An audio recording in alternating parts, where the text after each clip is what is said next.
President Trump set to attend a Kennedy Center for the Performing Arts board meeting today. This after dissolving the board and naming himself chairman in a move to end, quote, woke programming. Meanwhile, legal reactions fly after Mr. Trump invoked a little-used wartime law to deport accused gang members. Torian Small has that and more.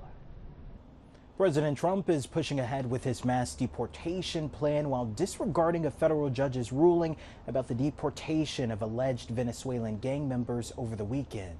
The government of El Salvador released video of what it says are planes from the U.S. carrying nearly 250 Venezuelan migrants, many accused gang members. President Trump invoked the Alien Enemies Act to carry out the quick deportations without the usual legal steps. This is a time of war because Biden allowed millions of people, many of them criminals, many of them at the highest level. These were bad people. On Saturday, a federal judge ordered the flights to return to the U.S., but the Justice Department said the planes had already left U.S. territory, so the courts had no jurisdiction.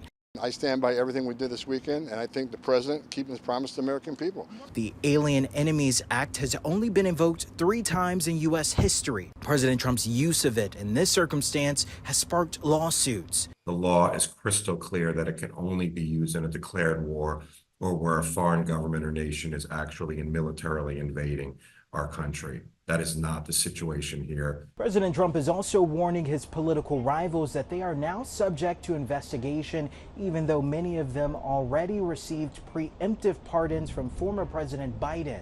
In a social media post, Trump claims Biden's pardons of members of the January 6th Select Committee are void because he says Biden's signature was done by autopen, and he claimed without evidence that Biden was unaware of the pardons. Among those who received preemptive pardons, Democratic Congressman Benny Thompson and former Congresswoman Liz Cheney.